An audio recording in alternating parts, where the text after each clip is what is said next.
അൽഹംദുലില്ലാഹി റബ്ബിൽ ആലമീൻ നഹ്മദുഹു വനുസല്ലി അലാ റസൂലിഹിൽ കരീം അമ്മാ ബഅദ്. ബഹുമാനികളെ, ഹദീസുകൾ പരിശോധിച്ച് നോക്കുമ്പോൾ അമലുകളിൽ ഏറ്റവും ശ്രേഷ്ഠമായ അമല് നമസ്കാരങ്ങളാണ്, ഫർദ് നമസ്കാരങ്ങളാണ്.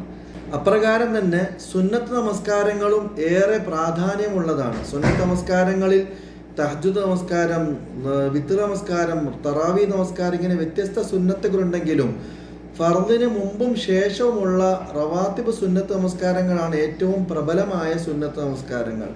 ആ സുന്നത്ത് നമസ്കാരങ്ങൾ കൃത്യമായി നിർവഹിക്കുന്ന ഒരാളുടെ ഫർദ് നമസ്കാരത്തിൽ എന്തെങ്കിലും പോരായ്മകൾ ഉണ്ടെങ്കിൽ അത് വെച്ച് പരിഹരിക്കപ്പെടുമെന്ന് വരെ ഹദീസുകളിൽ നമുക്ക് കാണാൻ സാധിക്കും. അതുകൊണ്ട് സുന്നത്ത് നമസ്കാരങ്ങൾ കൃത്യമായി നാം നിർവഹിച്ച് പോരണം. പ്രത്യേകിച്ച് ഫർദ് നമസ്കാരങ്ങൾക്ക് മുമ്പും ശേഷവുമുള്ള സുന്നത്ത് നമസ്കാരങ്ങൾ. ഈ റവാത്തിബ് സുന്നത്ത് നമസ്കാരങ്ങളുടെ എണ്ണത്തെ സംബന്ധിച്ച് വ്യത്യസ്ത അഭിപ്രായങ്ങളുണ്ട്. ചില പണ്ഡിതന്മാര് മുഅക്കദായ 10ഉം ഗൈർ മുഅക്കദായ 20 മറ്റു ചില പണ്ഡിതന്മാർ 12 റക്അത്ത് വരെ എന്ന് അഭിപ്രായപ്പെട്ടിട്ടുണ്ട്.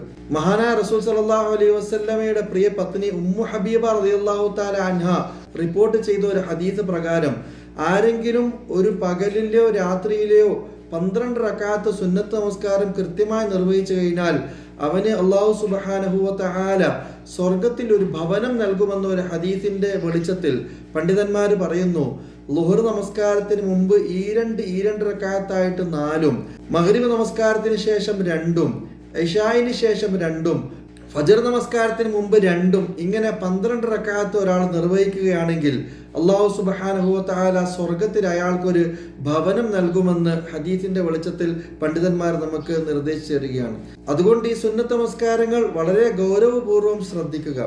ഫജ്ർ നമസ്കാരത്തിന് മുമ്പുള്ള സുന്നത്ത് വളരെ പ്രധാനപ്പെട്ടതാണ്. നബി സല്ലല്ലാഹു അലൈഹി വസല്ലമ യാത്രയിൽ പോലും അത് ഉപേക്ഷിക്കുമായിരുന്നില്ല എന്ന് ഹദീസുകളിൽ കാണാം. അപ്രകാരം തന്നെ പ്രത്യേകിച്ച് റമദാനിന്റെ തറാവി നമസ്കാരത്തിന് ഒരല്പം പിന്തി വരുന്ന ഒരാളെ സംബന്ധിച്ചിടത്തോളം പലപ്പോഴും ഇശാ നമസ്കാരം കഴിഞ്ഞ ഉടനെ തറാവിയിലേക്ക് കടക്കാറുണ്ട്. അങ്ങനെ കടക്കുന്നയാൾ ഈ പ്രധാനപ്പെട്ട 2 റക്അത്ത് സുന്നത്ത് നമസ്കാരം ഉപേക്ഷിക്കുന്നതും കാണാൻ സാധിക്കും. അത് നിർബന്ധമായിട്ടും പരിഗണിക്കണമെന്ന് കൂടി ഈ സന്ദർഭത്തിൽ ഉണർത്തുകയാണ്. ഇങ്ങനെ ഫർദിന് മുമ്പും ശേഷമുള്ള സുന്നത്ത് നമസ്കാരങ്ങൾ കൃത്യമായി നിർവഹിക്കുന്ന ഒരാളെ സംബന്ധിച്ചിടത്തോളം അയാൾക്കുള്ള ഏറ്റവും പ്രധാനപ്പെട്ട ഒരു വിഷയം അയാൾക്ക് ഫർദ് നമസ്കാരം ജമാഅത്തായിട്ട് നിർവഹിക്കാൻ സാധിക്കുമെന്നുള്ളതാണ്. അതോടൊപ്പം തന്നെ ജമാഅത്തായ നമസ്കാരത്തിൽ കൂടുതൽ ശ്രദ്ധ പുലർത്താൻ സാധിക്കുമെന്നുള്ളത് മറ്റൊരു കാര്യമാണ്. അപ്രകാരം തന്നെ റമദാനിന്റെ ഈ ദിവസങ്ങളിൽ നല്ല ഒരു കർമ്മം നമ്മുടെ ജീവിതത്തിൽ പതിവാക്കുന്നത് മുഖേന റമദാനിന് ശേഷവും നമുക്കത് നിലനിർത്താൻ സാധിക്കുന്നതാണ്. അതിന് ഏറ്റവും ഉപരിയായി സ്വർഗത്തിൽ അതിന്റെ പ്രതിഫലമായിട്ട് ഒരു ഭവനം തന്നെ അള്ളാഹു നമുക്ക് നൽകുമെന്നും പ്രവാചകൻ സല്ലല്ലാഹു അലൈഹി വസല്ലം ഹദീസിലൂടെ വ്യക്തമാണ്.